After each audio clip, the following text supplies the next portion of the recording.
Breaking news చూస్తున్నాం. జలదంకి విద్యుత్ శాఖ అధికారుల నిర్లక్ష్యంతో విద్యుత్ షాక్కు గురైన గేదె మృతి చెందగా యువకుడు కరెంటు షాక్కు గురై ప్రాణాపాయ స్థితిలో ఉన్నాడు. ఈ సంఘటన 9వ మైలు సెంటర్లోని వీరాంజనేయ డైరీ సమీప పొలాల్లో జరిగింది. ఇక వివరాల్లోకి వెళ్తే పాలకీర్తి సులోచన ప్రభుదాసుల కుటుంబం రెక్కాడితే కానీ డొక్కాడని కుటుంబం. వీరు పాడి పశువులను నమ్ముకుని జీవనం సాగిస్తున్నారు. తమకున్న గేదెలను మేపుకొని వచ్చిన పాలతో కుటుంబాన్ని పోషించుకుంటున్నారు. ఈ క్రమంలో సులోచన సోమవారం గేదెలను మేత కోసం వీరాంజనేయ డైరీ సమీపంలోని పొలాలకు తీసుకెళ్లింది. తక్కువ ఎత్తులో ఉన్న విద్యుత్ వైరు తగిలే విద్యుత్ షాక్ కు గురై ఒక్కసారిగా పడిపోయింది. ఈ సంఘటన చూసిన సులోచన గేదె పడిపోయిందని కేకలు వేసింది. కేకలు విన్న వీరాంజనేయ పాల ఫ్యాక్టరీలో పనిచేస్తున్న మూగ యువకుడు రాగి సిద్ధార్థ రెడ్డి పరిగెత్తుకుంటూ వచ్చి గేదెను కాపాడే క్రమంలో విద్యుత్ షాక్ కు గురై ప్రాణాపాయ స్థితికి చేరుకున్నాడు. హుటాహుటిన సిద్ధార్థ రెడ్డిని స్కూటర్ మీద కావలిలోని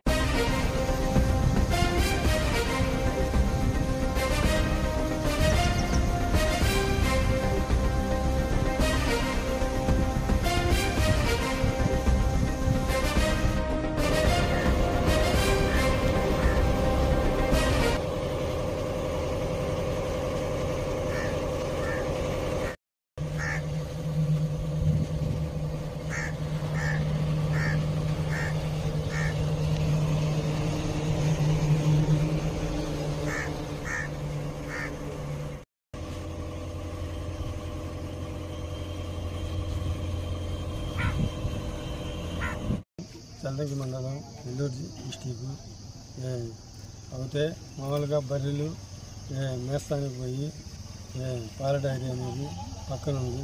దానికి సంబంధించిన లైన్ మ్యాన్ కానీ సైడు కిందకల్లా మామూలుగా నేలకు 2 ఫీట్లే ఉంది లైన్ ఇచ్చి. కానీ మామూలుగా ఏంటంటే మా భార్య అక్కడ మేపడానికి వెళ్ళేటప్పటికి ఒక బర్రె తగిలి మామూలుగా పడిపోయింది. కింద పడిపోవడంతో ఈ అమ్మాయి పెద్దగా అరిచింది. అంతలోకి ఆ పాల డైరీ వాళ్ళు వచ్చి ఏందమ్మా అని అడిగితే అతనికి మూవీ అంటే తెలియక ఈమె సైజ్ చేసేలాకి అతనికి షాక్ కొట్టి కింద పడిపోయాడు. కానీ ఏంటంటే నాకు బర్రెలే జీవనము, నేను లారీ డ్రైవర్ని. కానీ మామూలుగా నేను వచ్చే నాకు ఫోన్ చేసేలాకి ఏమైందమ్మా అంటే ఇట్లా సంగతి అయింది. మా ఓనర్ కాడ బండి పెట్టేసి ఆ తాతకు వచ్చేలాకి బర్రె చనిపోయింది. అది 1,20,000 బర్రె అది మామూలుగా అవుతాను. కానీ అది సూడి మీద ఉంది. తీరా మా బామ్మర్ది ఫోన్ చేసేలాగి మా బామ్మర్ది అటాక్కి వచ్చి నేను చేసేది. అతన్ని పిలవటం వలన అతనికి కూడా షాక్ కొట్టి కింద పడిపోయిన తర్వాత 180 వచ్చింది. తీసుకెళ్ళి కావాలని చెప్పారు. తర్వాత మాకేంటంటే మా జీవన ఆహారం ఏంటంటే ఓన్లీ ఆ బర్రెలే సార్. మాకు 3 పిల్లకాయలు వాళ్ళని పెంచుకొని ఏం తీసుకుని సరిపోతున్నాం. నాకు మామూలుగా ఇల్లు కూడా లేదు.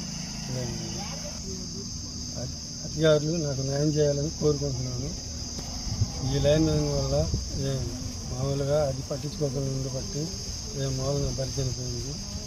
ఈ విషయం వల్ల ఆల్రెడీ పాల డైరీ వాళ్ళు నాకు చెప్పారంట, అయినా కానీ పట్టించుకోలేదు, మా సంఘం లేదన్నారు.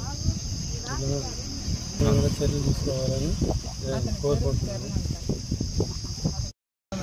జలదంకి మండలం నేను బర్రెలు తోలుకొని అక్కడికి మేపుకుంటూ వెళ్ళేవారికి ఆడ కరెంట్ ఉందని నాకు తెలియదు. ఆ బరువు ఆడ మేసింది, పచ్చగా ఉందని మేసేవారికి ఆ లైన్ కిందకుండే సంగతి కూడా నాకు తెలియదు అసలు వాస్తవంగా. అది పడిపోయింది. పడిపోయటంతో నేను పెద్దగా అరిసేవారికి పాల డైరీ లైన్ ఒక ఆయన వచ్చాడు. ఆయన మూగానని నాకు తెలియదు. ఆయనకి షాక్ కొట్టి ఆయన కూడా పడిపోయాడు. అక్కడే పడిపోవటంతో ఆయన తీసుకుని హాస్పిటల్కి వెళ్ళిపోయారు. నాకు పోషకార్థం అంటే ఆ బర్రెల మీదనే. అది 5 నెలలు చూడు, పొద్దున్నే 2 లీటర్లు, సాయంత్రం 5 లీటర్లు. అది అంతకుముందు 3 రోజుల నాడు 1,50,000 అడిగారు. కానీ నేను ఉండించుకోదలుచుకున్నా. అంటే నా నా బిడ్డల్ని కానీ నా భర్తని కానీ నా ఇల్లు గడుపుకోవటానికి కానీ మొత్తానికి ఆ బర్రెలేనని చెప్పి ఉండించుకున్నాను. కాబట్టి నాకు ఇది ఇట్లా జరిగింది. కాబట్టి ఈ కరెంటు వాళ్ళు నిర్లక్ష్యంగా ఉండరు. దాన్ని ఒక్కసారి వాళ్ళని మందలిచ్చి న్యాయం చేయండి. నాకు ఏంటంటే ఈ ప్రభుత్వం ద్వారాగా